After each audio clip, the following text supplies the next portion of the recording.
Hello, Resurrection. It's August the 16th. It's Wednesday, and there's no Wednesday night programming tonight because you all were kind enough to give me one more week to kind of get my ducks in a row, to get some good stuff ready to kick us off next Wednesday in our Wednesday night uh, Bible study. And we will start back. I know we call it Bible study, and it is Bible study 99% of the time, but we're going to start back next week, and I'm going to begin by talking about my sabbatical, by talking about my time in England, and I may do that for a few weeks and share with you some of the fun things that I did, and some of the meaningful things that I did, and some of the sad things that I did, and some of the interesting ministries that I saw. I'm going to put together a nice presentation. It may be a few weeks. It may be a 2 or 3 week course, if you will. And so I needed one more week to get that together. So we will start that beginning a week from today. So no programming tonight. Next week we'll begin at 6 o'clock with parish dinner, and about 6:30, 6:45 we'll break into our groups, and we will kick off for the fall beginning next week. And as things are kicking off for the fall, in fact, there's even a little bit of touch of fall in the air today and yesterday. It's going to get hot again tomorrow, but today and yesterday have been they've been lovely here in Middle Tennessee. And football games begin, high school football games beginning for the Jones family this Friday night, and college football here in just a few weeks. I wait for it every year. I go into a depression when my college football season is over, and here it comes, and it's time to get back to church if you've taken a break, and it's time to get back into Christian formation if you've taken a break from that. We've got some good things planned for the fall for Christian formation at Resurrection, and you're going to enjoy them. And I'm going to be calling on some of you to help us with that Christian formation. I wanted to give you an update about the youth group, and that is, I think our youth are doing well. Our youth have been grieving the loss of our Mr. George, and I think that George did a good job in preparing those kiddos for this time, and I think they're doing pretty well. As I talk to them and as I talk to their parents, I'm proud of them. I had a great talk with Kim Messer yesterday. Checked in with her, and she was able to talk to me about the youth some, and to talk to me about herself. And Kim has her good days, and she's got her bad days.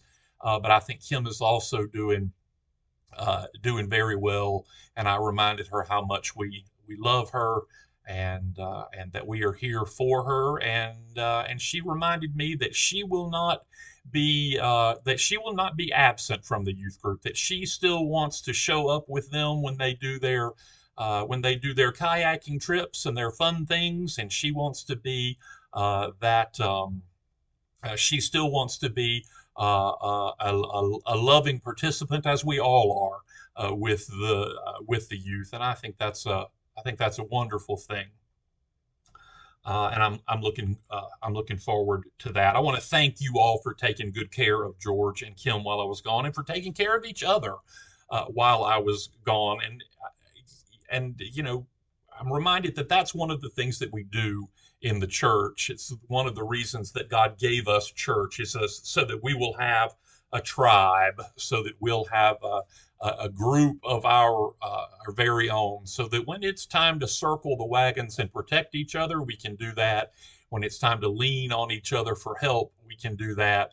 And when it's time to celebrate and fellowship together and have a wonderful time, that we can do that as well.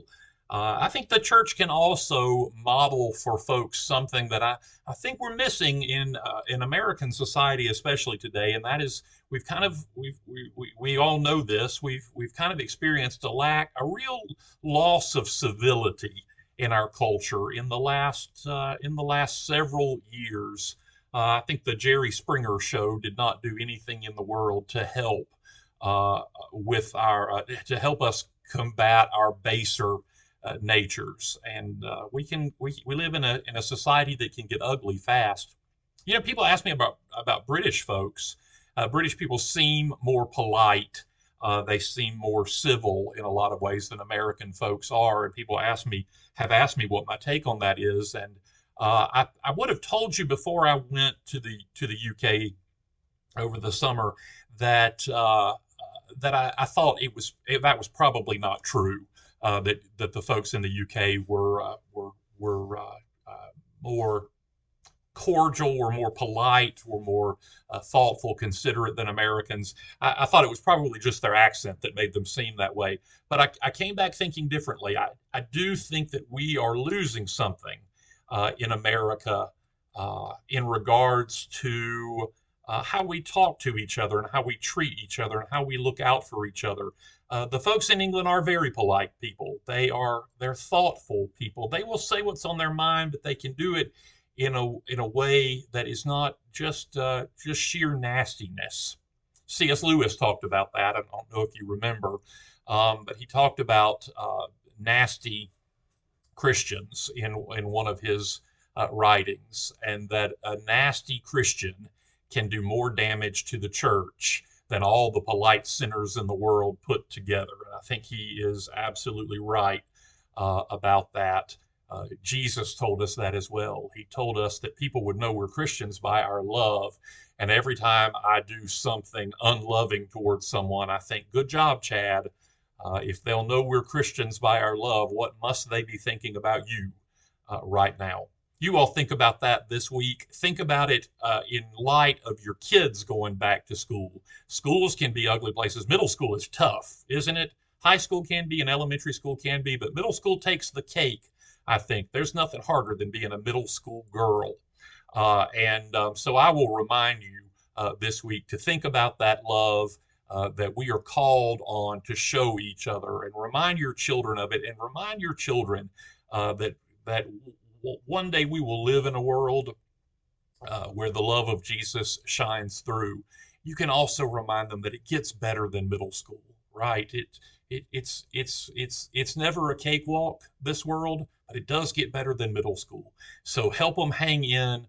The beginning, walking into middle school at the beginning of a year can sometimes be tough. So also remember that I'm praying for your kids and I'm praying for you as you navigate that. I love y'all so much. I'm so glad to be back with you, and I'm glad that we're getting things back on track. We're kicking off for the new program year. I can't wait for you to be involved in that with us. I love you so much, and I'll see you soon.